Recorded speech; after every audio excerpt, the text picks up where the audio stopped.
Hello, and welcome to the Managing Food Allergies, Celiac Disease, and Gluten-Free Needs in Healthcare webinar.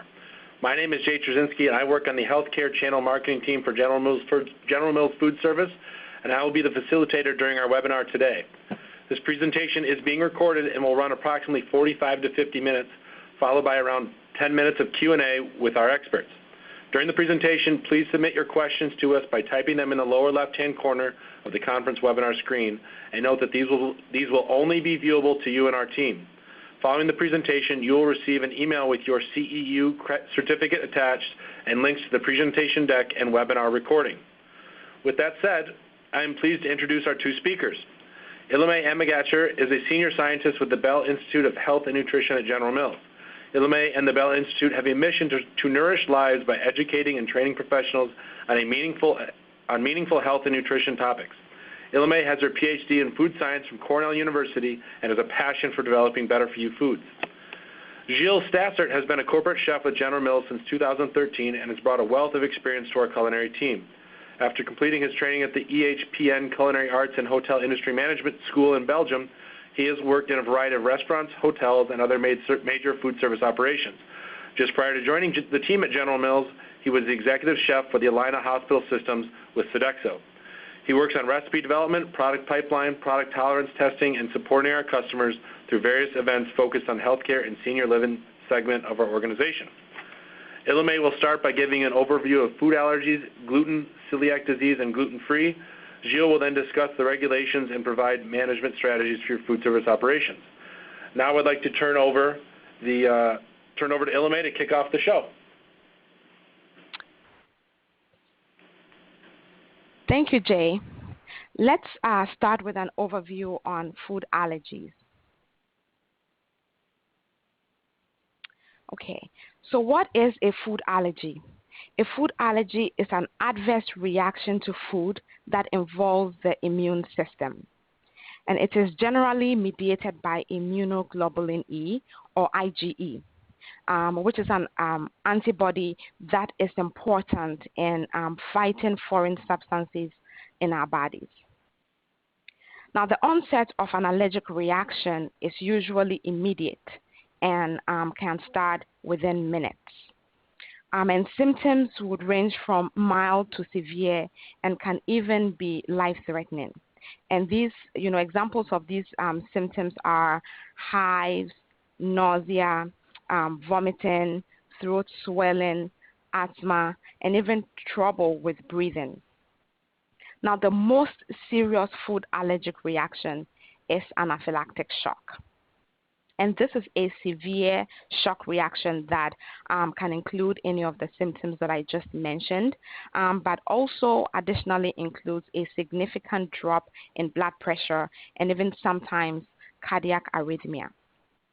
So needless to say, anaphylaxis can be life-threatening if it is not treated immediately. And so it is really important to be mindful of the potential consequences that are associated with food allergies. So factors involved in the development of food allergies. Now, science is not conclusive as to which factors are really involved, but here are some of the factors that are being researched. So the first is genetics, the second, exposure to allergenic foods, and then third, the age at exposure, and fourth, the dose, frequency, and duration of exposure. So researchers estimate that about 90% of food allergic reactions are caused by 8 common foods. And these are also known as the Big 8. And they are cow's milk, eggs, fish, peanuts, shellfish, soy, tree nuts. And examples of tree nuts would be walnuts, hazelnuts, cashews, almonds, pistachios, and even pecans. And then finally, wheat. Now, the other 10% would include hundreds of other foods that contain proteins. So basically, any food that has a protein could cause an allergic reaction. Now, General Mills labels two additional food allergies, which are sunflower and sesame. And other manufacturers may or may not label additional allergens. But all products are required by law to list the allergens contained in common terms. However, the may contain statement is not one that is required by FDA, and so you may not see that on all food labels.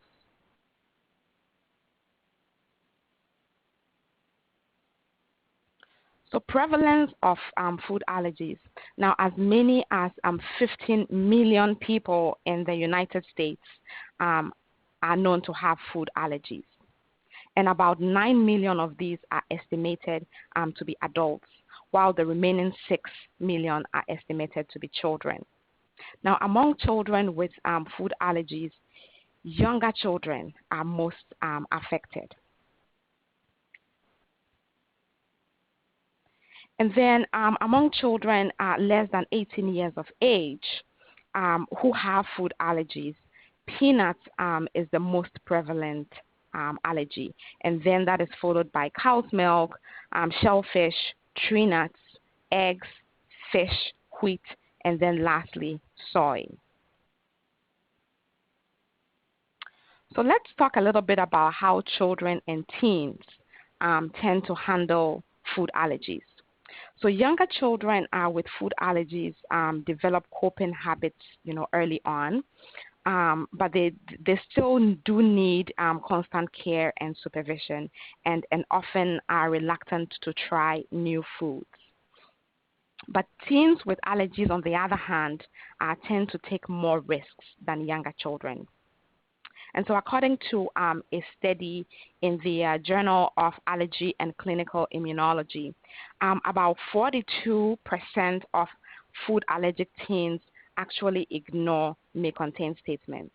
Now remember that the may contain statement is not one that is required by FDA. Now in addition, about 19% of these claim no prior reaction to the allergic food. And then in addition, only 33% consider their allergies to be life-threatening. So this is really significant and important to note, because one may have different responses to the same allergy. So for example, one may be allergic to shellfish, and that allergy may be expressed one time as hives, but at another time as anaphylactic shock. So it is really important for us to note the difference between a food allergy, a food sensitivity, and a food intolerance, because many individuals claim to be allergic when in actual fact they may have a sensitivity or an intolerance. Now, responses from food triggering events can be classified as immune or non-immune mediated. So a food intolerance, for example, which occurs when the body lacks a particular enzyme to digest the food, falls under the non-immune mediated responses. And these reactions can sometimes mimic reactions that are caused by allergens, but they are usually not life-threatening. And so a common example here would be lactose intolerance. Now, a food allergy and a food sensitivity, on the other hand, both fall under the immune-mediated responses. And so a food allergy, just as a review, is an adverse reaction to food that involves the immune system. And it is generally IgE-mediated. The onset is often immediate and can be severe. And an example here is an allergy to peanut. Now, a food sensitivity is also an adverse reaction to food that involves the immune system, but it is generally immunoglobulin G mediated. So the food sensitivity is generally IgG mediated versus the food allergy, which is generally IgE mediated. And the onset here can be delayed or asymptomatic, meaning that there may be no symptoms. And people with a sensitivity to gluten would have celiac disease. Okay, so let's talk more about gluten and celiac disease. So what is gluten? Now, gluten is a protein that is found in all forms of wheat, including durum, semolina, and spelt, and also in other grains like rye and barley. Now, additionally, many gluten allergic or sensitive individuals may avoid oats as well. Now, although oats are inherently gluten-free, they frequently come into contact with with wheat during growing or processing. So what is celiac disease? Now, celiac disease is a genetic autoimmune disorder that is triggered by the ingestion of gluten or other related proteins in grains. And it is the only autoimmune disorder with a known trigger, which is gluten. So there are three components that are necessary for the disease to be diagnosed. And the first is the environmental trigger, which we just mentioned, which is gluten. And then the second is the genetic susceptibility. Which means that it runs in families, and so most likely if someone in your family has it, it is recommended that you get tested for it. And then the third is an unusually permeable intestinal wall. So I'll also like to make a note here that one may carry the celiac disease genes but may never develop the disease. And celiac disease is a malabsorption disease, which means that nutrient and mineral deficiencies would be very common in newly diagnosed celiac disease patients. However, once a gluten-free diet is adopted, the malabsorption would likely improve. So what celiac disease is not? It is a food allergy because, as we mentioned before, a food allergy stimulates a different immune response. And it is not the same as an intolerance because the indigestibility of gluten is not due to the absence of required enzymes.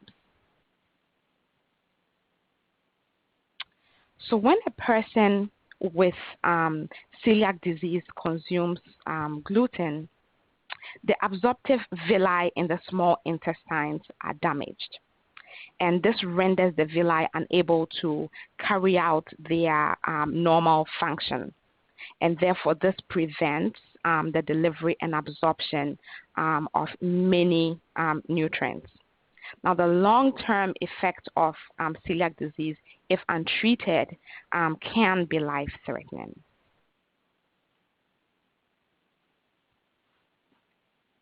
So let's talk a little bit about the celiac iceberg.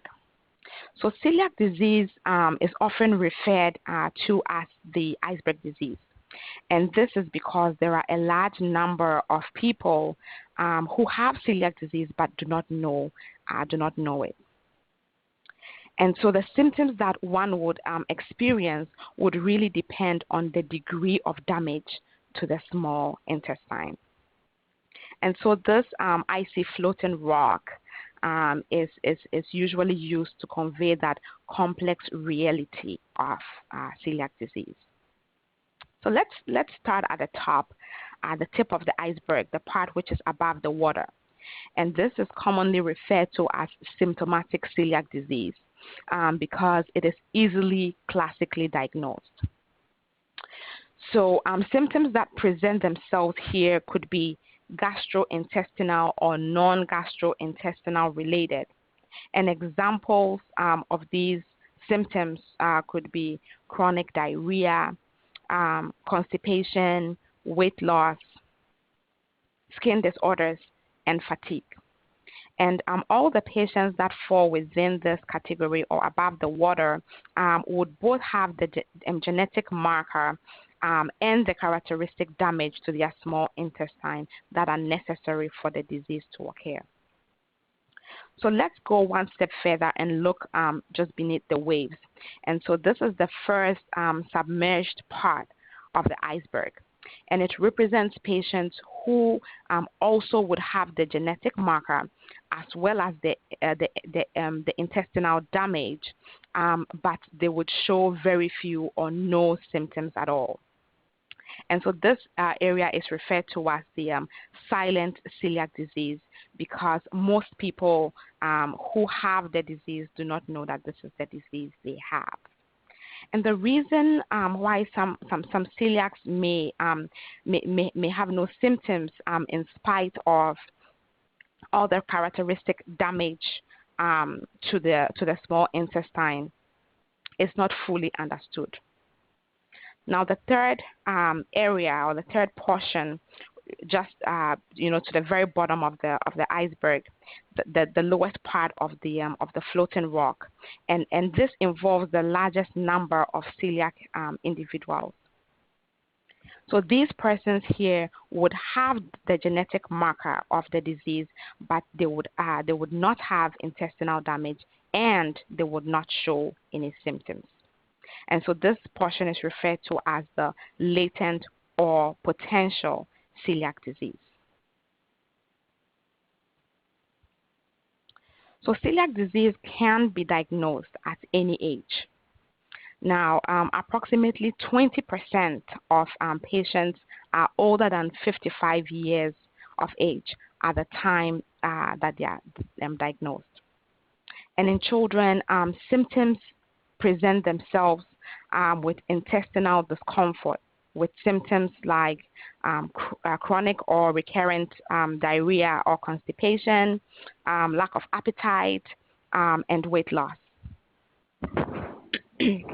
Now, in adults, additional symptoms may be observed, and these symptoms are commonly non-gastrointestinal related.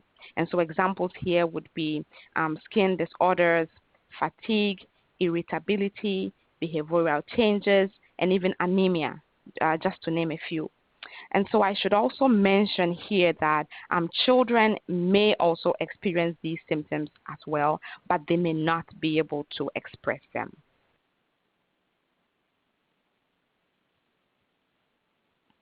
So how common is celiac disease? Now, experts judge the prevalence rate to be 1 in 141 Americans, which is less than 1% of Americans. And so that would equate to over 2 million Americans having celiac disease. So how is celiac disease diagnosed? Now, there is a two-step process in the diagnosis of celiac disease. And so the first would be a blood draw to detect the necessary genes, as well as high levels of antibodies. Now, if these are confirmed, then the second step is required, which is a biopsy of the small intestine. And if the biopsy is positive, then one is confirmed to have celiac disease and should go on a gluten-free diet. So you may ask the question, who should get tested?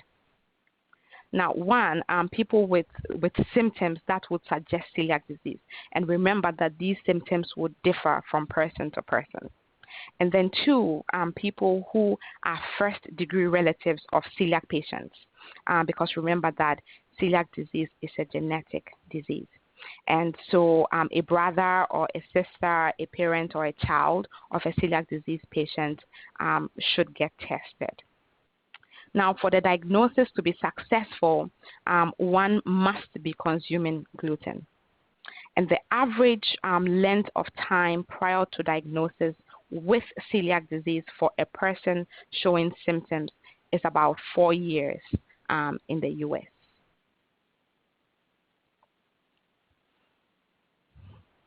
So how is celiac disease treated? Now, the only known treatment for celiac disease is a lifelong gluten-free diet. And so while one is on a gluten-free diet, the symptoms and intestinal damage usually would resolve themselves. Okay, so before we continue, I'd like us to pause to take a poll question. And the question is, at what meal occasion is a special diet most difficult to accommodate?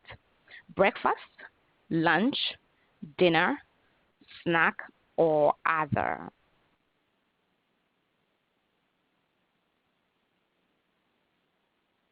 Okay, I'm just going to give us a few moments to input our answers.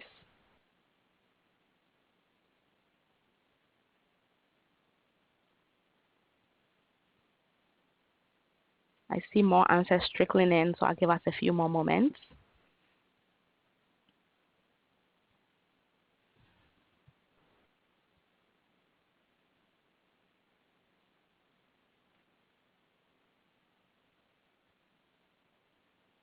Okay, I'll just give us 2 more moments to finish inputting our answers, and then I'll close the poll.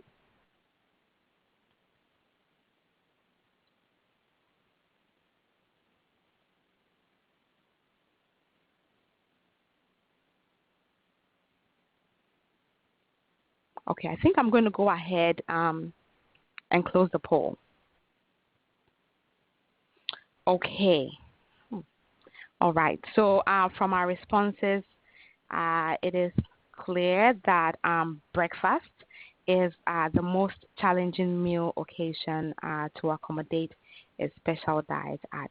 Well, thank you so much for sharing your answers. I think we should move on now. Okay. So what is considered gluten-free? What is gluten-free? All right. So according to the FDA, a food labeled gluten-free must have less than 20 ppm of gluten. Now, foods can be naturally free of gluten or may be manufactured to be free of gluten. Now, gluten-free foods would often not contain grains like wheat, barley, or rye because of their naturally high levels of gluten.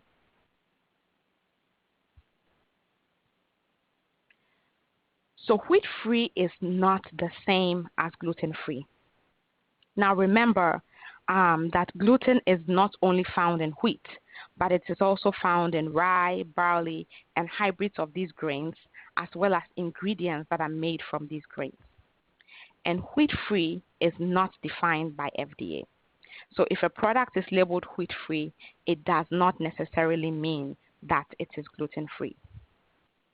And so be sure to check your ingredient lists or look for the words gluten-free on your package. So let's now take a look at some examples of whole grains that are naturally gluten-free. Amaranth, buckwheat, corn, millet, quinoa, rice, and teff, among others.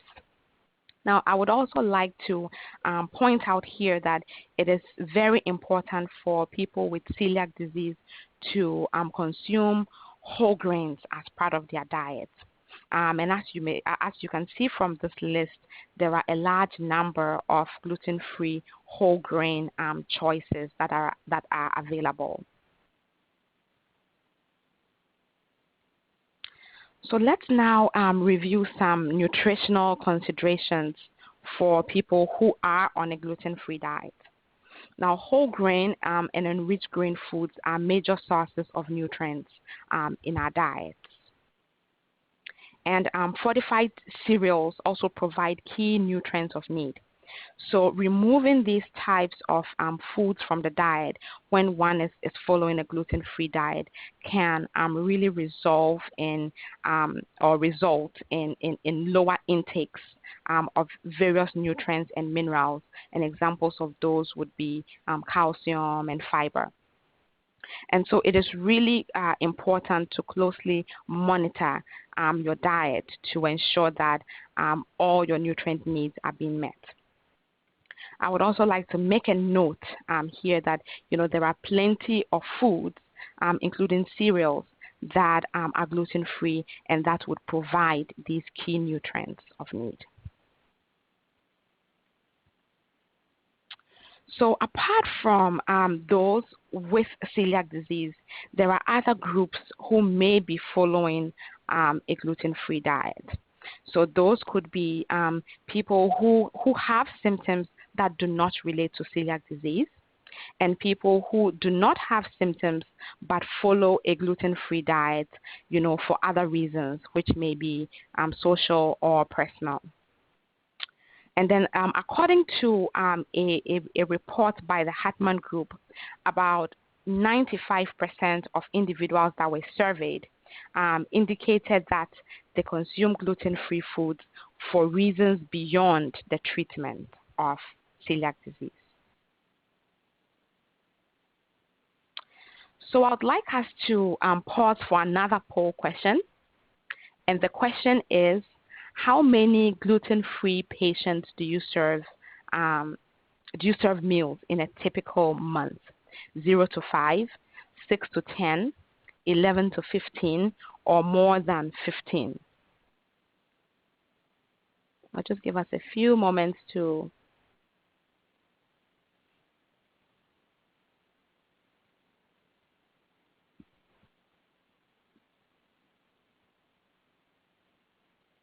Okay, I see lots of answers trickling in.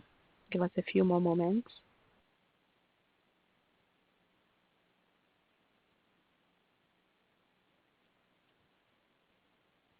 Okay, 1 or 2 more moments here to finish up. Okay, I think we'll go ahead and close. Okay, wow, all right. So it's very clear that most people are serving 0 to 5 gluten-free patients in a typical month. Thank you so much for sharing your answers. All right, so we have discussed food allergies, gluten, celiac disease, and there are 3 things that I would like you to remember. Okay, the first is that a food allergy is an adverse reaction to food that involves the immune system. The second is that celiac disease is an autoimmune disease that is triggered by gluten and is largely undiagnosed in many populations. And the third is that a gluten-free diet is the only treatment for celiac disease. So I will now turn over to Gilles, who will take us through the second part of the presentation, and then we will take questions at the end. So please do keep submitting your questions. Gilles? Yes, thank you very much, Eleme. So I will get us started on the part 2 of this webinar. So it will be mostly focused on the back of the house practices and what we can do to manage food allergies in the kitchen. There will also be a little part about the recipes and resources that we can use on an everyday basis in order to deal and better serve those patients that have those food allergies, as well as maybe celiac disease or others. So let's move on to the next slide, and let's get the show started and talk on how you can manage food allergies in your facility. So however, before we do, we need to review why it's important to accommodate those food allergies and sensitivities, because there is a law about it. So dietary accommodation must be made for patients with disabilities, severe food allergies, as well as celiac disease, as those can be considered as a disability under the American with Disability Act. So this is why hospitals should take this risk very seriously and do everything possible to avoid any contact in between the patient and those ingredients that have the allergen present in them. These steps will ensure that you do not have any incident that could lead to a liability to yourself or your facility. So also knowing that everybody is working on reducing the readmission rate as well as improving the patient satisfaction score, I think it's also crucial to accommodate people that have those food allergies or sensitivities to promote their health. So now that we covered the basics and that you're aware of the different laws that could affect these patients, I'm going to take you through a few slides to explain how we can manage those food allergies in the back of the house, in kitchens, or inside of your operation. So to be prepared to receive and host those patients with food allergies, I have 5 easy steps. So the first one would be to be informed. So I'm very thankful nowadays there's a lot of resources out there like the internet, libraries. You can contact your local health department to get some information, as well as webinar like this one. And it's good to be informed on what you are supposed to do and how you could improve the happiness of your patients with allergies. The second step, after you did all that research, would be to communicate the information that you've gathered. So in my past, I truly believe that your employees and people that work in healthcare facilities want to do the best thing for the patients that they're serving, but sometimes they're having a hard time or they're just not trained to do so. So I recommend that you put in place some kind of training system that will allow you to teach your staff how to address those patients with allergies and what are the policies that they should follow when they prepare or simply build a tray or deliver a tray for patients with allergies. The first step that's important would be to test the knowledge. So after you train your staff, I always like to do a little quiz to all the employees to make sure that they're retaining the information that they've learned and that they know the procedure you wish for them to follow.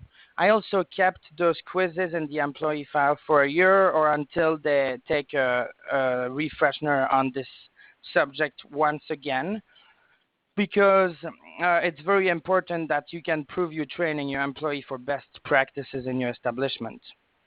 The next, so step 4, and I think this one is actually the most important one, is to be prepared, because we are all human and mistakes do happen sometimes. And when you having a mistake happening with a patient with an allergy, that could be a very big and bad mistake. So when preparing food for those types of patients, I liked to have 3 people involved in the process. So of course there's the cook preparing the food. He needs to be aware of what the particular patient conditions are, as well as the person preparing the tray needs to be aware of this so they can check that all the food that's requested for the patient gets on the tray, but nothing additional.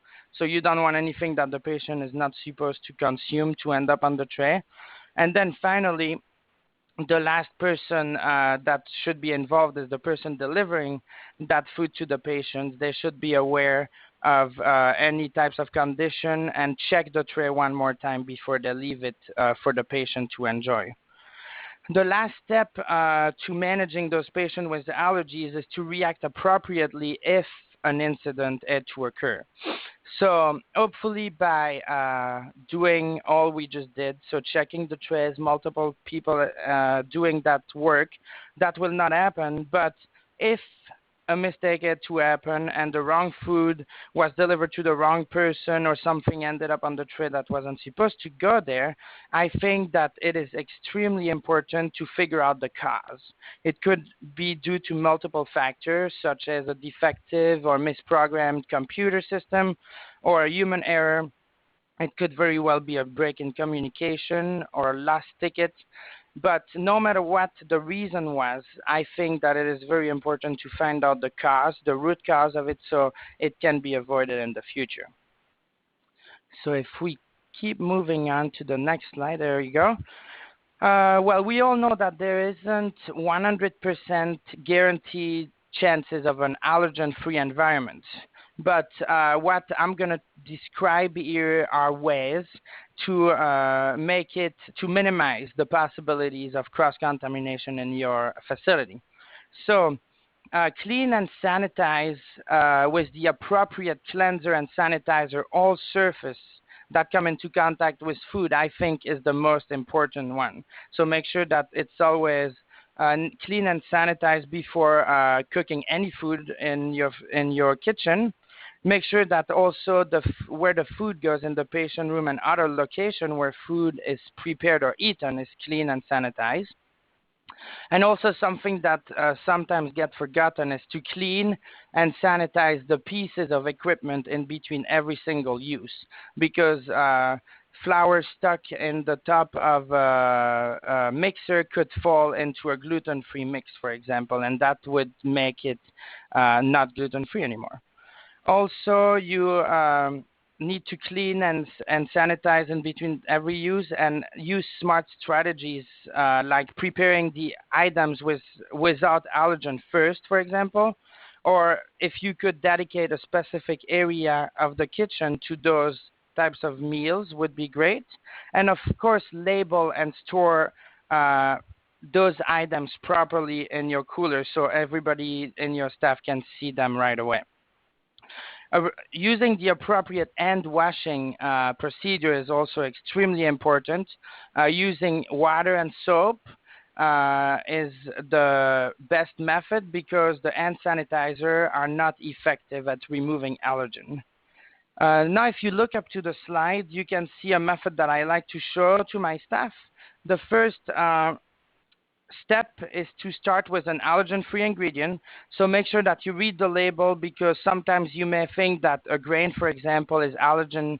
It doesn't have any allergen or gluten in it. But if you read the label, you can see that it was either in contact with gluten or was processed, and there is a chance that gluten might be in there. So first and most important is to start with those gluten or allergen-free ingredients. Then the second step would be to, now that you've done all that work, to purchase and store those ingredients, it's very important to keep them away from other ingredients in your kitchen. So using designated areas and equipment are preferred. Next, if you don't serve that meal immediately, let's say you were just prepping for the next day, it's very important to label and place it on a separate shelf. To avoid cross-contamination once again. So a shelf labeled as allergen-free would be ideal, or purple, as we know that purple is the color for allergen-free food items. A common free food practice would also to place the allergen-free item above regular ingredients, so no spills come in contact to that allergen-free item. The next step for food that have been prepared and stored would be to cook it. So using clean pans, knives, and utensils is essential. If you have the opportunity to do so, I recommend buying those purple equipment pieces that are for use on allergen-free ingredients only. That way, all the staff in your kitchen will see what's going on with the person working on that specific project. If the items on the plate needs to be reheated, it is also very important to remember to use clean kitchen equipment to do so.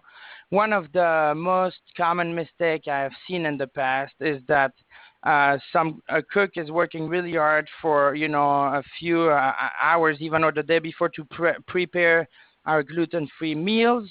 And then at the last second, they have to warm up some gluten-free noodles, and they warm it up in the pasta cooker. So now they did all that work, and they contaminated the ingredient at the last second. So definitely important to read the food properly. And then the last but not least step is to deliver this meal safely to the patient and check the tray one more time before the patient can eat it. All right, so on the next slide, I just did a little bit of a recap on all we've just talked about and basically go through the better and not so good practices. So on the good side, we have always work on clean surfaces and clean them in between tasks. Make sure that your allergen-free ingredients are labeled in the cooler, but also make sure that the labels containing allergens are labeled. That's very important. That's just as important as the allergen-free ingredients. make sure that you always use clean countertops and a clean and sanitized part of the kitchen, as well as the cooking utensil and other utensil while you prepare food for patients with allergies. And some of the actions to avoid would be to carelessly prepare the food, share the equipment in between different ingredients, and not label the food items would also be a problem. Let's now take it a little bit further and see what options we have to facilitate the process in the kitchen so we can avoid mistakes. So on the slide in front of you, you can see a picture of a case of macadamia nut I took in my working cooler. So while the storage tag is not filled all the way, it represents a very good example of how you can clearly show what ingredients contain the allergen in your kitchen. So we have the storage tag, and the three main area regarding the allergies is filled out. So the name of the ingredient, in this case it is macadamia nut, is filled out. And then on the bottom left corner, there's a question that says, does this product contain allergens, I believe? And it was clearly noted as yes. And then next to it, it asks what kind of allergen. In this case, it would be tree nuts. So by having the storage tag faced to your employee when they work in the storage cooler, and this case of macadamia nut was already placed on the shelf reserved for our product that contain allergen, it will make it a lot harder for anybody to cross-contaminate foods. Another great tool that could be used is those food markers. So they are a great tool to add on your everyday routine. They are very inexpensive, and they show your patient that the care you put into their meals. Some of the other advantages of it are also to eliminate the confusion. For example, if you have multiple plates being dished at the same time, if you have the food marker, it will make it less confusing. It will also reassure your patients of what they're eating, and it will be the final checkpoint really for the person delivering the meal to them before they do so. So we do have a poll question here. If you could take a few seconds to fill it out. The question goes, what is the biggest pain point in serving special diets in your operation? The first answer would be cross-contamination in cooking or meal preparation. The second option would be the lack of end-on special diet food options. So you just don't, you can't find that kind of food. The third option would be the lack of I-taste special diet option.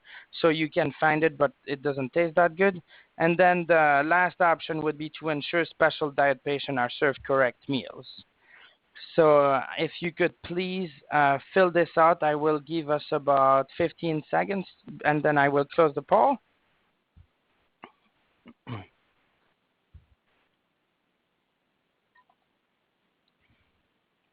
All right, I'll do 5 more seconds.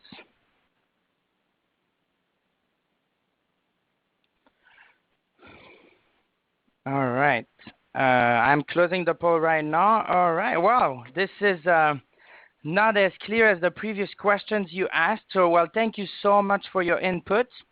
It seems like serving the food, the correct food to the correct patient might be the most difficult one by a tiny bit, but thank you so much for your answers, and we will actually be addressing some of these issues in the upcoming slides here. So if I move forward, I have one additional option that you could opt in to keep your patients safer. It is this allergen kit. So by using them, you can avoid cross-contamination. And those kits usually come with a purple cutting board and knives, and it also has tools. And you can always buy additional items if you want to personalize it. But I think that these kits are great to avoid confusion within your kitchen staff, because while your staff is very busy, mistakes do happen very fast. And this kit will add an extra layer of security to help avoid any accident, or at least reduce them. Now, if we move to the next slide, we're going to start talking about labels, so food labeling. I would like for you to understand how to read the statement so you know what allergen may be present in the product. It is something that I wasn't aware of all the way, but it's required by law that manufacturer list the big 8 allergen on their label if they are present in the product they are selling. So if you look at the slide in front of you, there's 2 different ways to do so. The first way is that they can have a contain statement after the ingredient deck on their label. So you can see on the top left label, it does say that this product contains wheat, walnut, milk, and soy ingredient. So this would be one way to do it. And then the second way would be to have the allergen highlighted in bold in the ingredient list. So you can see on the bottom left corner that this food item contains cashews and almonds.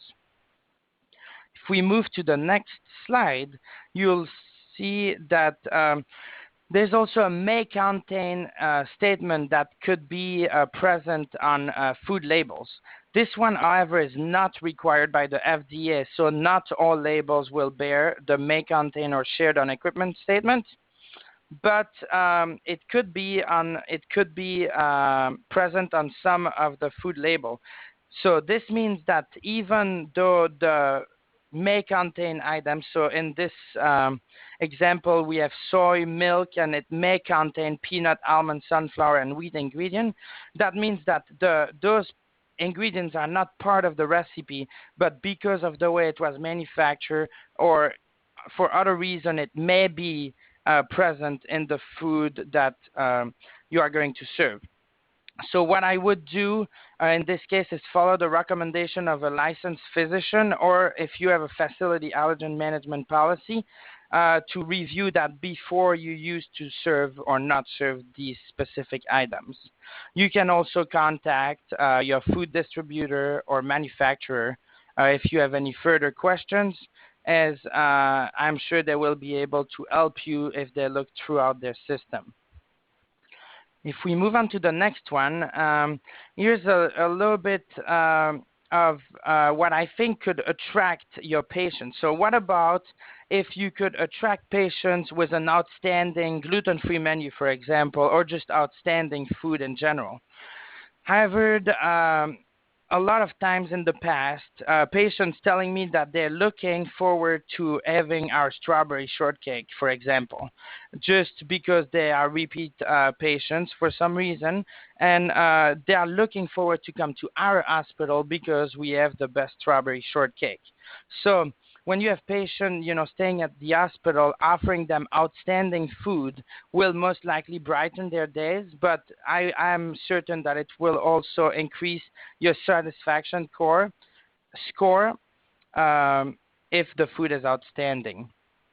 So I think that if a great gluten-free menu is offered, as well as versatile choices for those that decide to avoid gluten, that could be challenging, but it doesn't have to be complicated. So most items that you already serve on your menu can be gluten-free with simple tweaking.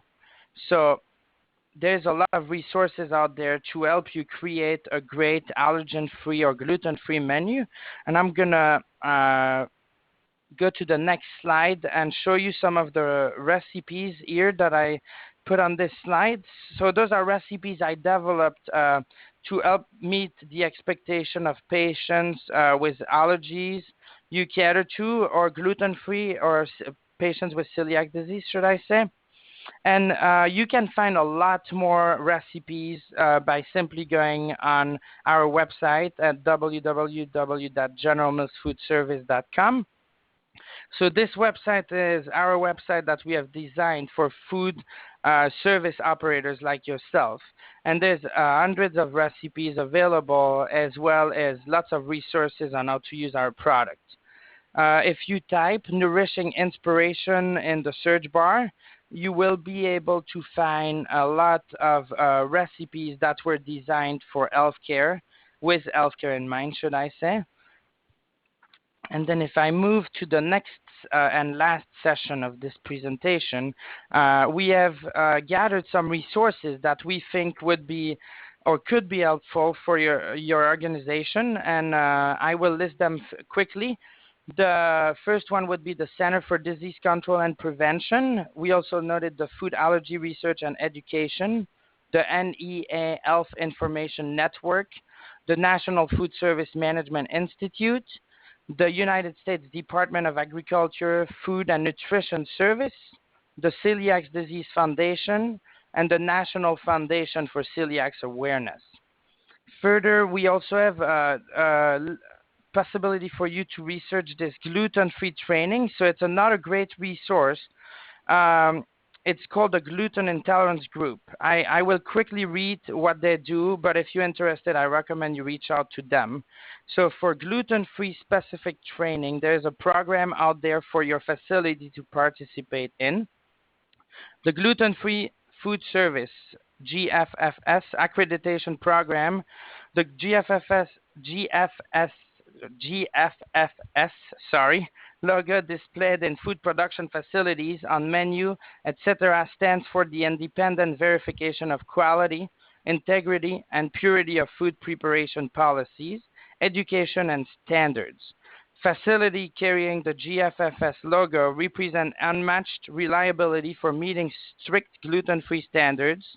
GFFS is the leading gluten-free food service accreditation program in the world.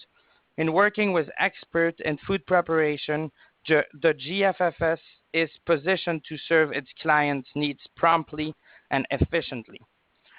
So I recommend you take advantage of those, and of course the deck will be sent out to you after the webinar as well. I think I will turn it back to Jeff for questions. Thank you, Gilles and Ilame. We're going to take a few minutes to answer some questions that have been submitted to us. But first, a reminder that, yes, the webinar recording and link to the deck will be sent out after the presentation. Our first question is for Ilame, and the question is, if a person does not have celiac disease, have there been any studies that show following a gluten-free diet would be helpful to relieve other gastrointestinal symptoms? Okay, thank you, Jay. That is a great question. So beyond celiac disease, some studies have indicated that a gluten-free diet can be helpful in relieving symptoms for non-celiac gluten sensitive individuals. And these individuals do not have the genetic marker for celiac disease, but they may show resolution of these symptoms while they are on a gluten-free diet. Now, it's also important to keep in mind that the research in this area is still evolving. Thank you, Ilame. Our next question is for Gilles, and is we have lots of people with allergens in our hospital, or allergies in our hospital, and it's sometimes hard to source the right product for them. How did you go about sourcing products in the past? Thank you, Jay. Yeah, that's a very good question, and I can actually relate to this question myself.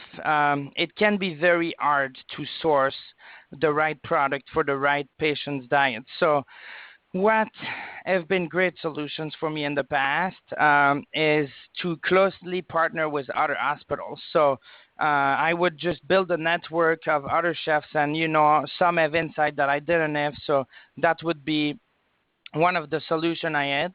I also am very active in the ACF, so I was able to get lots of insights from those chefs as well. And then easily, I would just call my food distributor or even the manufacturer itself to either guarantee that their product met the requirements I was looking for, or to see if they had anything available.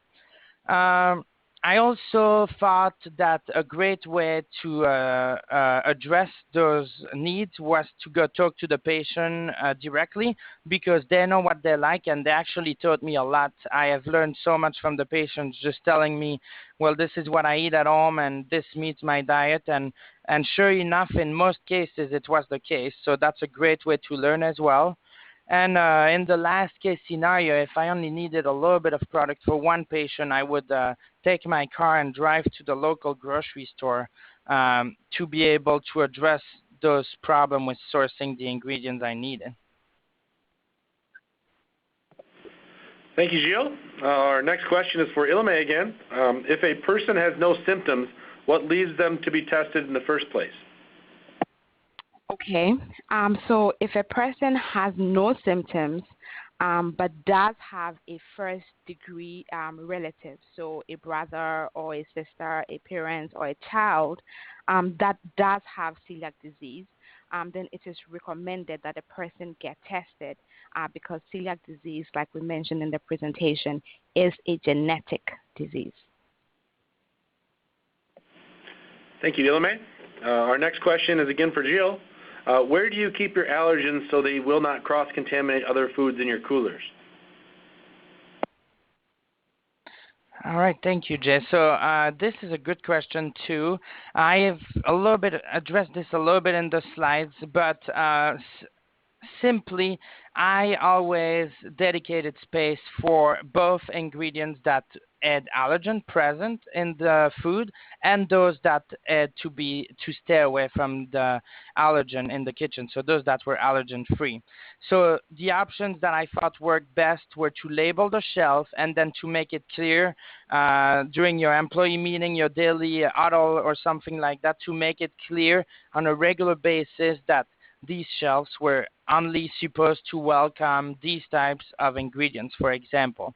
I also found it very useful for ingredients that we did not use very often to buy very large containers with lids and place those those allergen-free ingredients in those containers, place the lid back on, and store it on the shelf. That way I had two barriers to make sure that the ingredients would not get contaminated.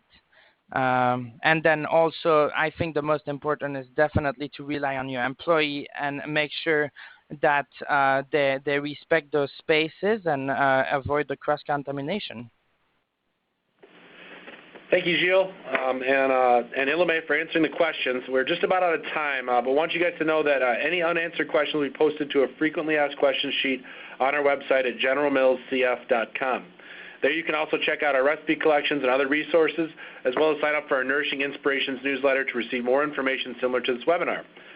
Just a reminder again, your CEU certificate and links to the webinar recording and presentation deck will arrive shortly via email. I want to give a big thank you to all of our audience members for attending our webinar today. We appreciate your time, and I hope you have a wonderful week.